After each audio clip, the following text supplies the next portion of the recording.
Hey there, if you're watching this video, you're interested in seeing what a Saddleback leather front pocket backpack is like after about 5 years or so. I've done also a similar video about my flight bag, which I've had for about 3 years now.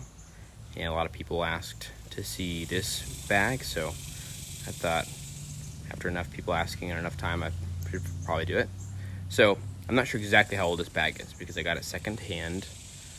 It's the Script logo era, as you can see there. So it could be anywhere from around 2012 to 2015 or so, I believe, before they changed the logo again. And also, this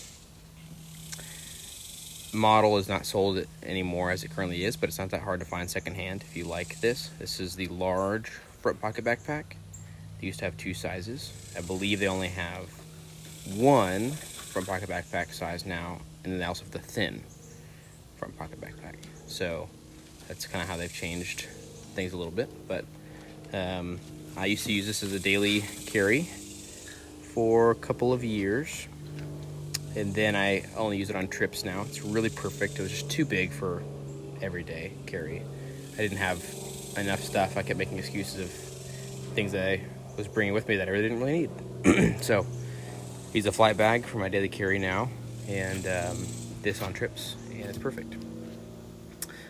Before this, my first Saddleback backpack was the small front pocket backpack that I got in 2012 or so. Whenever they had the first run of them, I can't remember exactly. And then I had a squared backpack around 2014, which is the second version of the tank kind of backpack. And then I got this guy around 2016 or 17. Can't remember exactly when. So I've had a Saddleback backpack of some kind for a lot of years. And this one, I would guess, is at least, that would have to be at least 6 years old at this point. And maybe longer. But it's holding up really well, as you can tell. It doesn't get used every day anymore, so it's part of it, but it certainly got a lot of breaking in and patina when I was using it every day. And then I go pretty rough with it on the days, the times I take it on trips. So anyway, I'll just explain a little bit about how I use it and show you how massive this thing is. I use this side pocket to hold my water bottle. I just fold back the flap here and tuck it in there. That works really well. And then I just alternate which side I use that on so they get worn similarly and neither of them get creased too badly. So I switch the water bottle side to this side over here sometimes.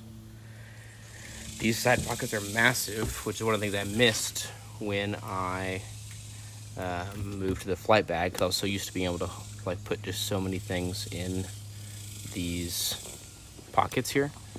So I've got a charger for my MacBook Pro, and then also an adapter kind of thing. And then I've got a bag with lots of other cables in it. And then I've got some mints. I would highly suggest this kind of option.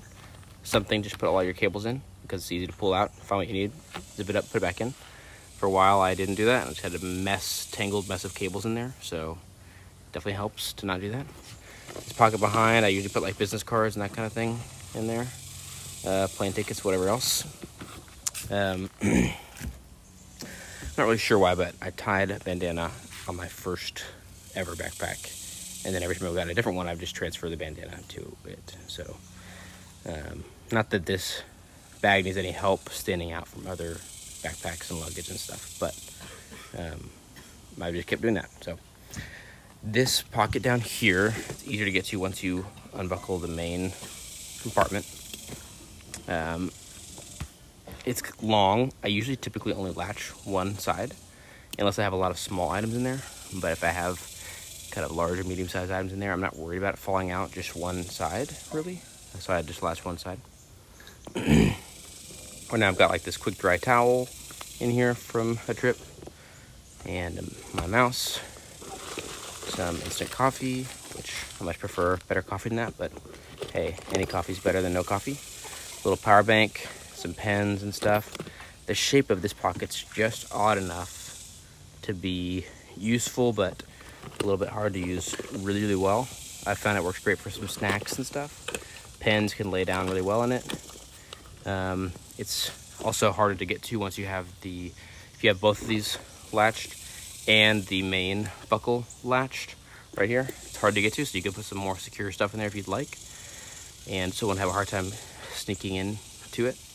You could also put some secure stuff behind here, like a passport, something like that. So that's that pocket. I have this loaded up beyond what anyone should have loaded up. It's easy to stuff a jacket or two in the top. I like to do that. One, I just need a jacket, but also it works great if you have anything you need padding for. So keeps things from moving around as much, like this old camera. I've been able to fit 2 jackets in the top here before. On the newer version of this backpack, they have the main flap latch here instead of here. I prefer this because when I have the backpack really empty, I can latch it, like pull it way down here and make the backpack a lot smaller, because it will kind of fold on itself when it's empty because it's unlined. So that's my preference. They also changed how this latches here and how you can kind of tighten this. Once again, I prefer this, but I think there's some good reasons why they changed it, and it might appeal to more people. I'm perhaps not the main person they're making stuff for, and not everybody needs a backpack this big. So that's maybe why they changed it. But anyway, I've been able to fit a couple jackets in the top here, and then if you take them out, say it starts raining, you take your rain jacket out. It's nice that this kind of folds back down a little bit. I got a small tripod that I keep in here, which is kind of overkill, but it works pretty well, and I actually do take it on trips with me. Another thermos for coffee. And I put way more books in here than anyone should have, so don't do this at home, I would say. It just shows you how deep this thing is. I have done this before, but on like a trip or something, I wouldn't really carry that many books with me, and now that I have a Kindle especially, my back is thankful. But I've got 5 books right here, and then also a small notepad holder with an iPad in it. A little known fact, the iPad mini fits great in the pocket of the small notepad holder. Then I have the case to the gimbal I'm using right now to film this, and then also my Kindle. And then my MacBook Pro and a little leather mouse pad. That can kind of be used as a divider if you have something like that, a mouse pad. And then look, it's just a big old open chamber. No false bottom, no pockets on the side, no place to put pens or business cards, but that's okay with me. Collapses down on itself really well when it's that empty, as you can tell. And you can tighten this really tight if you want to. And then what I like to do is if I have it pretty empty, I'll go as tight as I can on this when I latch it. And it's a much smaller backpack at that point. It does look a little odd, but it's nice, takes a less space. So if you're gonna, latch it down tight and then put it in an overhead compartment or something, that's a good way to do it.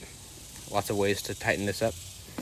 And yeah, that's the large front pocket backpack. Like I said, I really like it. I use it on trips a lot. I tried to emulate here the things I put in there were just to show off how much it can hold. And it's basically the setup I had, other than having too many books with me, when my wife and I took our last kind of big trip to New Zealand a couple months before the pandemic started. So it's kind of perfect timing. I had most of the stuff with me. I didn't take my laptop on hikes with me, obviously, but I did take a couple of jackets, like that Columbia fleece there, and then also a little rain layer jacket.